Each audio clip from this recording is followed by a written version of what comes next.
A massive brawl broke out in the Ghanaian capital on Monday following a dispute over proposed tax on electronic transactions. The skirmishes rocked the floor, with some leaders throwing punches, ripping shirts, and while some throwing kicks at each other. The commotion led to the adjournment of the proceedings. The disagreement was further sparked by the absence of the Speaker, Alban Bagdin, even as the House Finance Committee tabled the motion. The Speaker had delegated his deputy to take over the House proceedings. Following his absence, the opposition members were irked when the Deputy Speaker stood to vote on the e-levy tax. In viral videos on social media, the legislators surrounded the podium to prevent the Deputy Speaker from voting. Commentator David Otto is an independent counter-terrorism and organised crime expert. He joins us now to speak about this issue from London. David, a very good evening to you and thank you so much for speaking to us. Firstly, let's speak about how much you've been following this issue. So it's been tabled for several weeks now, I believe. Just how contentious do you see it, and what is behind the rationale for the proposition? Of course, as you said, I've been following this issue, but not just now.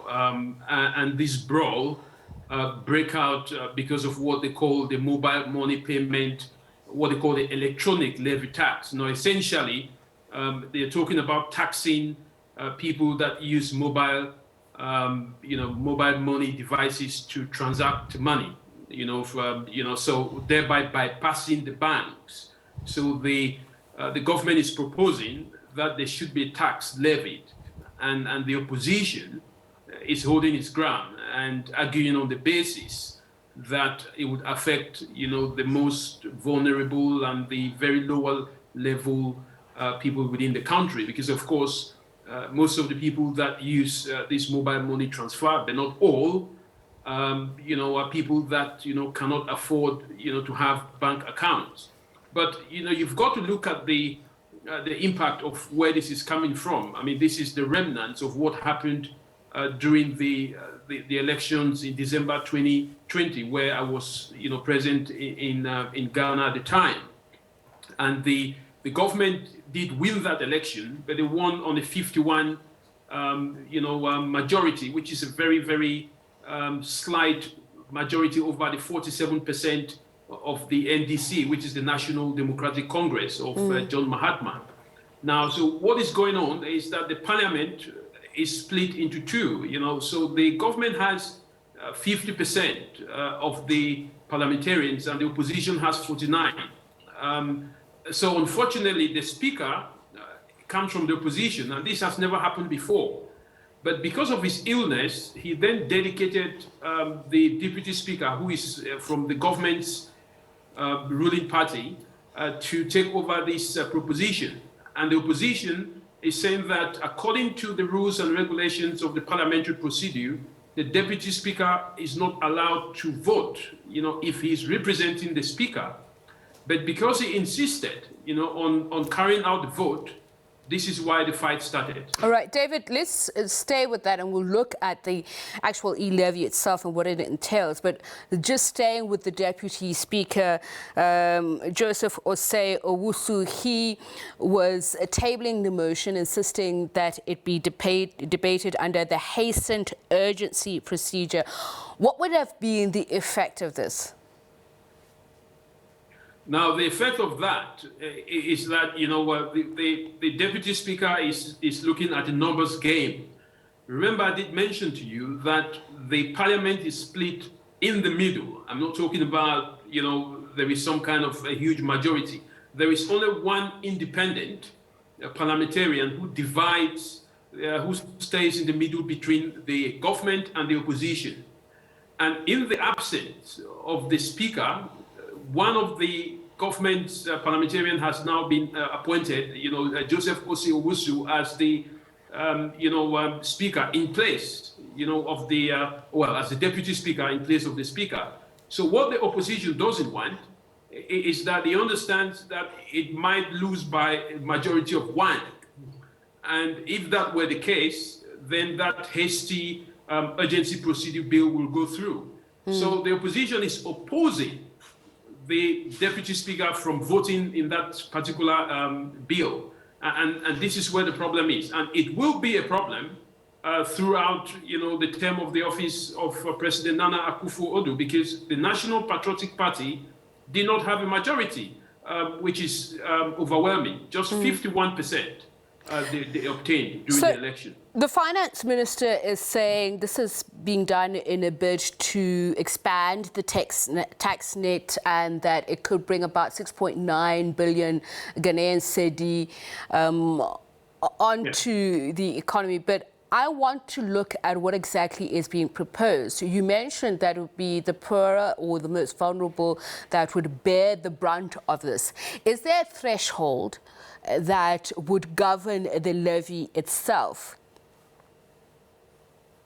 Now, the thing is, not being an economic expert, but, from a layman's perspective and what the sources on ground are saying, first of all, people that do electronic money transfer, as you know, there is already a fee that is being paid. So the government is looking at it from a half full and half empty perspective. So the government is saying, if we levy taxes, then we would collect 6-point-something billion, each year, which they are losing.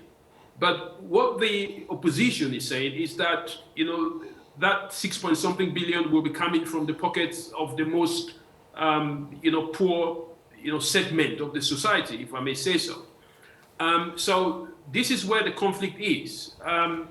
But it will be very challenging for this to go through, because the opposition seems to be using this this platform to call on the people and say, listen, the government is trying to take more money from you, and we're trying to protect you that, don't have the power to operate, under normal banking system.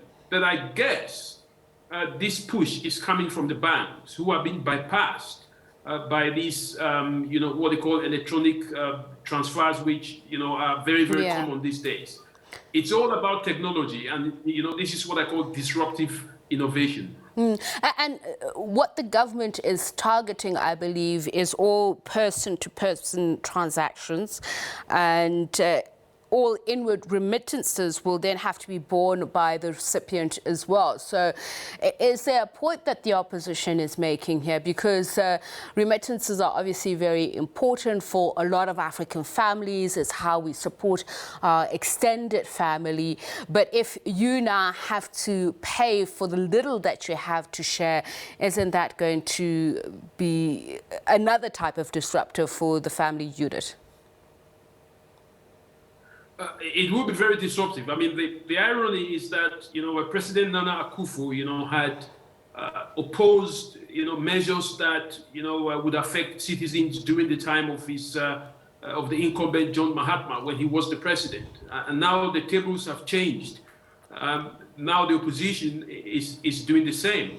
Now, the truth is, whichever way you look at it, it will impact the very poor people within the society, because these are the people that, constantly use this, type of, money transfer using their mobile phones and other devices to receive and send, very little amount of money, to their relatives in the villages and all that. So I think the opposition has a point, but, when the opposition was the incumbent, the then opposition, which is now the incumbent, said the same thing. So I guess it's just about politics, but, they're using politics, to argue on behalf of the people, and, this is what you get.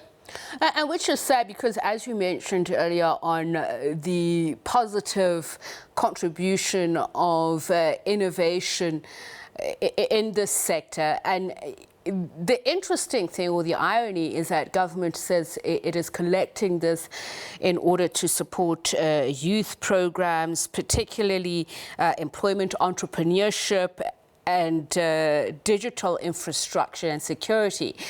But as I said, the interesting thing is that mobile money and digital finance services have grown exponentially during this period. So are you not having the opposite effect of what you are proposing to do?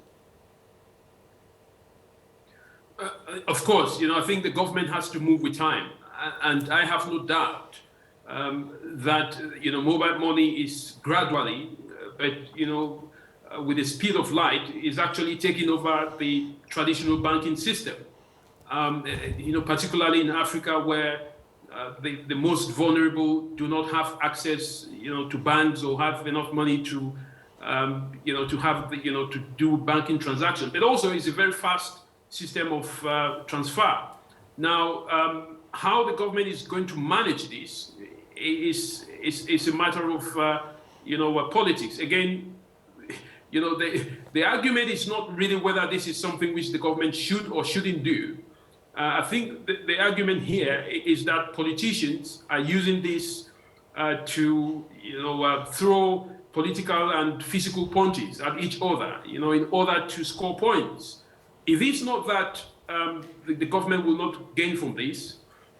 It is also not that, the population will not suffer from this. But the main issue here is that the opposition wants to oppose whatever bills that the government puts in place, because they suffered the same when the government was the opposition. And as you mentioned that the Mahama administration in 2014, they introduced the financial services tax of 17.5%. How different is this from then? And generally people are willing to pay taxes if they see it working to their benefit. So what this is doing is to ensure that the informal sector pay their dues, as it were, so government can rake in some revenue. But how will it benefit them if it is collected? I think the biggest challenge is not the formal sector here. The biggest challenge is the informal sector. Yes, I was saying informal sector. Yeah, so I mean, this is the challenge, because this money transfer has empowered and continues to empower a lot of people, young people within the informal sector. But I guess the shift here is the calculus is the government realizing that the banking sector is now losing, because people prefer to make transfers using mobile money, which is very fast, and the charges are very small as compared to if you have to use the banking sector. So, the government is looking at, turning its focus the other way and saying, listen, we need to formalize, this informal sector. It is a good thing, from a financial perspective, but from a political perspective, the government does not have the majority in parliament, to pass this through. And, that majority of one is where this infighting. All right, David, before we run out of time. Before we run out of time, as you say, it is a good thing. So it's been done in 26 other countries, including South Africa. But the question is, will there be a cap on the taxes? And while Parliament says then it's going to leave open time for more stakeholder engagement, how will they win them over by saying, it is happening in other countries and these are the benefits? I think the only way they can win them over is to, first of all, make sure that the bill goes through Parliament. And as you can see, there is fighting ongoing. The opposition does not want it to go through, and there is no illegality without law. And if the opposition succeeds in ensuring that this hasty agency procedure bill doesn't go through, then I guess, the government will fail to implement this. Again, as I said, it's something, as you mentioned, that's happened and it's been implemented in several countries. Why not Ghana? But politics, again, is taking the lead. David, thank you so much for your time. Much appreciated.